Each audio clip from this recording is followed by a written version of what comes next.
Assalamualaikum. Hello everybody. In today's video I'm sharing a very important issue, something which I'm pursuing from 1.5 months and I think everybody should know about it. क्योंकि बाद में अफसोस करके किसी को कुछ हो गया, कोई हादसा इंसिडेंट हो गया या किसी ने डिप्रेशन में कुछ अपनी जान ले ली या लाइवलीहुड की वजह से, सो सबको पता होना चाहिए। बाद में अफसोस करने से कोई मतलब ये। Yes friends, I am pursuing the Byculla SGM market. पिछली रिकॉर्डिंग में भी मैंने बताया था आपको बाइकला के कोई हॉस्पिटल में BMC पेरिफेरल हॉस्पिटल्स के इशू। अभी भी बाइकला का ही मसला है, पता नहीं क्या प्रॉब्लम है वहाँ के गवर्नेंस में कि ना कोई पॉलिटिकल पार्टी हेल्प करने को तैयार रहता है ना कोई government authority.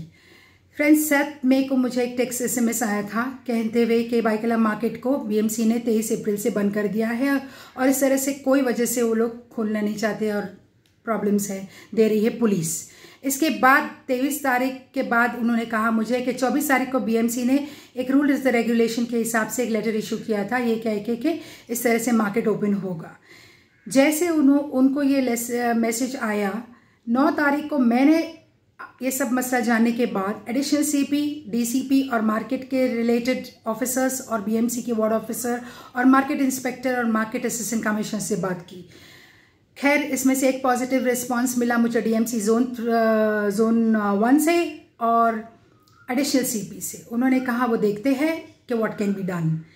Then what happened कि 24 को तो BMC ने बोल दिया।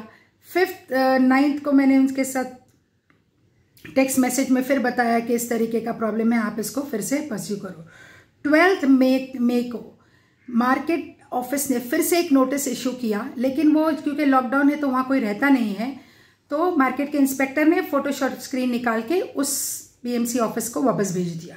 समझ नहीं आता था मेरे को ये पूरे गेम में कि मार्केट इंस्पेक्टर को इतनी इंटरेस्ट क्यों थी इस चीज़ में और पुलिस स्टेशन का क्या रोल प्ले है रोज़ आके उधर हैरान करने का। Yet I was continuously keeping touch with the authorities and telling them what is happening in the market, क्योंकि वहाँ के कर्मचारी या कोई उनके ओनर्स को बताता था कि मैडम इस तरह से चीज़ें हो रही है, सर इस तरह की चीज़ें हो रही है। उसके बाद 12 मई को once again I spoke to the DCP after all this harassment and additional CP। उसमें एडिशनल CP का रिस्पॉन्स बहुत अच्छा था। उन्होंने कहा कि एक प्रस्ताव दे दो। प्रस्ताव में मैंने बहुत अच्छे 3 पॉइंट्स उनको दे दिए, ये कह के कि वेजिटेबल फ्रूट मार्केट को तुम उठा के ओपन स्पेस में डाल दो, बाकी जो किराने सब ग्रोसरी की दुकानें हैं उसको वहीं रहने दो जो ऑपरेट करेगी as per the government norms, और मार्केट के ट्रक्स लगवा दो एरिया में जैसे हमारे HOS में रखा गया। उन्होंने कहा ये चीज़ को आप लिख के दे दो, मैं देखता हूँ क्या करता हूँ, let us work it out. उसके बाद 13th मई को मैंने DMC हर्षद काले से बात की। DMC हर्षद काले was also very positive again और उन्होंने कहा कि मैम मुझे रिमाइंड करना, मैं आपको फिर से 18th को रिमाइंड करना, मैं बुलाऊंगा उनको, वेंडर्स को, शॉपकीपर्स को। तो मैंने 18th को ईमेल करके उनको SMS करके कर दिया। 1 बजे मेरा ईमेल गया ही था कि उन्होंने बोल दिया मुझे फ़ोन से कि आप SMS में कि मुझे उनको 4 बजे आके मुझे मिलने वाले हो। सारे दुकानदार की जॉइंट मीटिंग हो गई है और उसके बाद 19th को उसका मिनट्स भी निकला। उस मिनट्स में लिखा था कि जॉइंट MC मार्केट आनंद वागरालकर इसके ऊपर इनकी जॉइंट मीटिंग लेंगे, police, market department, BMC officer और शॉपकीपर्स की इकट्ठे लेकर उनको ये सुनेंगे और उसके ऊपर से वो तय करेंगे कि क्या करना और गाइडलाइंस कैसे इशू करना है खोलने के लिए। जबकि आप ध्यान में रखिए कि ये पूरा महीना रमज़ान का महीना था और इस रमज़ान में इन लोगों को इतना हैरान किया है वो पुलिस और मार्केट डिपार्टमेंट ने कि I have no words to express and I was telling them sir it is a lockdown, otherwise I would have come and talk to you in person the way you are behaving with people and the way you are harassing them. 563 units का मसला है sir ये, और आप इस तरह से लोगों को हैरान नहीं कर सकते। नहीं मैडम हम कहाँ कर रहे हैं ये सब, तो कौन कर रहा था सर? आपको क्यों लग रहा था टाइम इतना उसको खोलने में और स्ट्रीमलाइन करने के लिए? लोग तो आ रहे थे ना। यस, जब लोग वहाँ के रिप्रेजेंटेशन दे रहे थे, लेटर्स लिख रहे थे, तो BMC ऑफिसर्स और मार्केट ऑफिसर्स ये सब उस लिस्ट में से ढूंढते हैं नाम के कौन कौन कंप्लेन कर रहा है और उसके साथ किस तरह से उनका हल करना है। वो मसला खत्म हो गया। 25 तारीख को पुलिस स्टेशन वहाँ के लोगों को बुलाने लगा, मीटिंग है आओ। तो मैंने उस पर ऑब्जेक्शन उठाया कि आप मीटिंग नहीं ले सकते, ये मीटिंग जॉइंट MC मार्केट लेगा। तो उन्होंने कहा कि नहीं हम थोड़ी ले रहे मीटिंग, 23 तारीख को, सॉरी। तो उन्होंने डिनाई कर दिया इस चीज़ को कि हम नहीं ले रहे मीटिंग। तो मैंने खैर उनकी बात मान ली, रिकॉर्ड पे SMS रख ली कि वो कह रहे कि ये नहीं हो रही मीटिंग। बाद में 25 तारीख को जब ईद थी, जब सब अपने घर में है और वो जो नॉन लाइसेंसीज जो ये मिल के BMC के साथ हैरान कर रहे हैं पब्लिक को, पुलिस के साथ, पुलिस मीटिंग ले ली ये इन लोगों की। और ताज्जुब की बात यह है कि उन्होंने डिसाइड किया कि उन्होंने कुछ सर्टेन गाइडलाइंस डिसाइड किया कि बाउंसर्स रखेंगे। उस पर मैंने ऑब्जेक्शन उठाया कि ये बात थोड़ी कि आप बाउंसर रखेंगे, मार्केट में तो मैं पहली बात सुन रही हूँ कि बाउंसर्स रहेंगे। उसके बाद उन्होंने कहा कि तुमको सैनिटाइजिंग मशीन रखनी पड़ेगी, सैनिटाइजिंग मशीन भी एक आएगी 1.5 लाख रुपए की। उसके बाद तीसरी चीज़ उन्होंने बना स्कैनर तो वेरी इट इज़ अफोर्डेबल। और उसके बाद मैं ऑब्जेक्शन उठाने लगी स्कैनिंग मशीन के ऊपर, सैनिटाइजिंग मशीन के ऊपर और बाउंसर्स के ऊपर, क्योंकि इसमें कोई रिटन गाइडलाइन नहीं थी कि ये तुमको करना है। ये सब वर्बल बोल रही थी पुलिस मिलके, वो नॉन लाइसेंसीज के साथ मीटिंग लेके। जैसे ये हुआ लॉकडाउन खुलने का, अनलॉक का प्रोग्राम भी इनको पता था आने वाला है ऑनरेबल CM के तरफ से, इन्होंने बोर्ड लगाया कि मार्केट खुलने वाली है और ऐसे ऐसे नॉर्म्स लगा दिए। कौन सी तारीख को? 30 तारीख को, 31 मई को। 31 मई को मैंने फिर से उनको SMS किया कि ये बोर्ड किसने लगाया, नीचे किसी का नाम नहीं है BMC अथॉरिटी का, या तो एसोसिएशन लगाएगा मार्केट का या ये लगाएंगे ऑफिसर्स। तो वो बोर्ड उतार दिया गया। आप देखो मेरे 1 जून का ट्वीट, उसमें मैंने ऑब्जेक्शन उठाया इस चीज़ को लेकर। उसके बाद आई बारी 4 जून पे। मसला क्या हुआ कि अभी जैसे अनलॉक का सिस्टम चालू होने लगा तो वहाँ पर एक सर्टेन टाइम दिया था कि आज से 12 बजे तक खोलने के लिए, लेकिन क्योंकि BMC ने मार्केट 2 बार खोलने का प्रस्ताव रखा था 5 मई को, पुलिस ने लिख दिया कि नहीं खोलना है 5 मई को। 5 वो 23 अप्रैल से आज आया 4 जून। इनके पास कोई जवाब नहीं है रिटन में लिख के देने के लिए कि ये चीज़ तुम करो, ना ही जॉइंट MC बुलाए इनको। अब क्या हुआ, 4 जून को दुकान बंद हो गई, सबकी दुकानें जो छोटी छोटी 3 घंटे के लिए खुली थी। लेकिन वहाँ बाहर एक शेड बनाकर 300 स्क्वायर फीट का एक कोई वेंडिंग कर रहा था वाटरमेलन के लिए। तो वो जो मार्केट वाले हैं उन्होंने ऑब्जेक्शन उठाया कि मार्केट के सामने अंदर, मार्केट के अंदर ऐसी ऑब्जेक्शंस चालू है।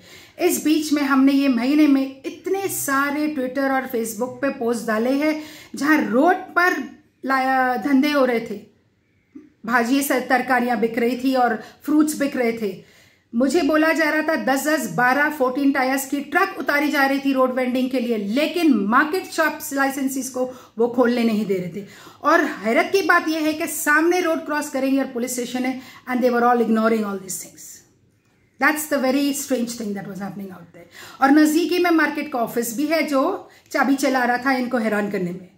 It's very surprising. तो 4 में ये इंसिडेंट हुआ, जिस कंप्लेनेंट ने ये कंप्लेन किया है उसको 5 को एक 149 का नोटिस लेने के लिए पुलिस स्टेशन बुलाया जा रहा था, तो वो नहीं गए। इतने में क्या हुआ, 4 ऑफिसर्स उसके यहाँ गए उसको सिर्फ वो 149 का नोटिस देने के लिए, ये बोल के कि ये फला फला इंसान। कौन फला फला इंसान? जिसने वो 300 स्क्वायर फीट वाले इलीगल रोड वेंडिंग कर रही थी, उसने तुम्हारे खिलाफ कंप्लेन किया है कि तुम 16 रुपया किलो में कलिंगड़ मांग रही थी। मैंने बोला सर वो कैसे कर सकती है ये काम? First of all she is the lady जिसके खिलाफ कंप्लेन हुआ है वो एक रिस्पेक्टेबल लेडी है। She comes from well to do family, she is a reputed professional, she is owning a shop, her children are well educated advocates and all that. Why will she ask this lady or this family for anything she doesn't know? फिर मैंने again Twitter किया कि आप ढूंढो कि दुकान किसकी है। और इस बीच में 4 तारीख को जब ये दुकान के लिए वो लेडी एक्सप्लेन कर रही थी, ऑफिस को कंप्लेन कर रही थी कि खुली है रोड के ऊपर शेड बना के ये सब बेच रहे हैं, उस वक्त उसके पास 3 SMS वीडियो फुटेजेस थे प्रूफ के लिए। तो हमने वो नोटिस उसने ले लिया। नोटिस का जवाब वो तो नहीं दे पाई, लेकिन 5 को मैंने वापस ईमेल कर दिया। एक ईमेल मैंने 18 अप्रैल को की उनके लिए, मार्केट डिपार्टमेंट के लिए और शॉपकीपर्स के लिए, और एक 5 जून के लिए। सब एविडेंसेस डाल के, उसके स्क्रीनशॉट्स डाल के, वीडियो कौन से पोस्ट पे है, कहाँ है, ये सब ट्विटर्स के मेरे लिंक सारे जो 11 अप्रैल से मैं दिए जा रही थी और 5 जून तक का, everything I put on the email on the 5th जून। वो दिन हुआ, आज हुआ, आज तक एक ऑफिशियल लेटर मार्केट से नहीं आया है और अभी तक वो मार्केट बंद पड़ा है। किसके? वो लाइसेंस शॉप ओनर्स के, जो थोड़े नॉन लाइसेंसीज है या इरेगुलर वाले हैं या लाइसेंस जिसके नाम पे ट्रांसफर है, वो सब खोल के बैठे। बार बार पुलिस और बीएमसी बोलती है कि ये खुला तो है ना, खुला तो है ना। No sir, you have to give a letter, you have to give a letter to them, क्योंकि आप रुके हैं कि एक कंप्लेन करके इनके ऊपर एक्शन लेने के लिए। अब आई बात, इस होल सिनारियो पे मैंने स्टडी करी और मुझे पता चला कि यार ऐसा क्या मसला है। बीएमसी के 100 से ज़्यादा मार्केट है, ये एक मार्केट हिट लिस्ट में क्यों है? ये है मेरे पास मार्केट की पूरी लिस्ट, म्युनिसिपल कॉरपोरेशन की मार्केट की लिस्ट। फ्रेंड्स, म्युनिसिपल कॉरपोरेशन के अंदर 24 वार्ड्स में कम से कम 92 मार्केट्स है और 72 प्रपोज मार्केट है, जिसमें से मेरे स्टडी के हिसाब से, मैंने बहुत साल पहले आरटीएम में निकाली थी, इसमें से ये जो मार्केट है वो है 8309 स्क्वायर मीटर का मार्केट। अब आप देखते हैं 3 दिन पहले क्रॉफर्ड मार्केट भी जल गया। कुछ ना कुछ something is going on in that region of central region, additional CP office and zone 1 and zone 2 and zone 3 of DCP and DMC zone 1 also. I'm just wanting to safeguard the interest of the public because today, tomorrow these people are going to retaliate. तो बोलेंगे ये violet कर रहे हैं। Pandemic act को इन्होंने बना के पब्लिक का मुंह बंद करने का बहुत अच्छा जरिया ढूंढ लिया है, लेकिन ये 563 यूनिट्स की लाइवलीहुड का मसला है और इस तरह से ये बार बार परेशान होते जा रहे हैं गवर्नमेंट अथॉरिटीज की तरफ से। Friends, take a call, please voice, help them, share the Twitter, share the links, share the Facebook, question the authorities. मैं रिक्वेस्ट करूंगी, right from Byculla to Crawford market and VT, जहां रोड पे vending है उसके ऊपर भी ऑब्जेक्शन उठाओ। Friends, ये नहीं चलेगा, ये कुछ ना कुछ something is dirty going on. हैरत की बात ये है, ना वहां की एमएलए आती है इस मसले के बीच में, ना उसका हस्बैंड जो काउंसिलर है। हम बोलते हैं तो बोलते हैं कि नहीं, एमएलए के पास रिप्रेजेंटेशन देने गए थे तो बोले थे कि नहीं, वो बोले कि काउंसिलर का मैटर है, ये बीएमसी का। हस्बैंड उसका काउंसिलर है फ्रेंड्स। और ये 8309 स्क्वायर फीट जब रीडेवलपमेंट में आएगा तब तो तुम आ जाओगे बीच में बोलने के लिए। तो अब तुमको आने में क्या प्रॉब्लम है? Why don't you come up and help the people? It's a matter of livelihood. बाद में अफसोस करना, उसके दुख में जाके बैठना, उसके घर वालों को तसल्ली देने से is not going to work. You work now. I have appealed to so many people over there. I have appealed to Rais Sheikh, Aslam Sheikh, Amin Patel, Yamini Yashwant Jadhav, some Juneja councillor, then Yashwant Jadhav, all the authorities. But I see nobody coming in the front to help these people. I just don't seem to understand how road vending is agreeable and the shops are not going to open in the city. तो ये social distancing रख के livelihood तुम खोलो, advertisement डालो, इसका मतलब क्या है? What are you trying to do? Who are you telling this for? जो खोलना चाह रहा है तुम उसको खोलने नहीं दे रहे। Please take care, take a call, help the people, come forward. Don't just think about why he died of depression or anything. These are the reasons that the people are being harassed internally. I have shared with you what happened is happening with the doctors also. Here is the other licensed vendors also. Thank you friends. Allah Hafiz.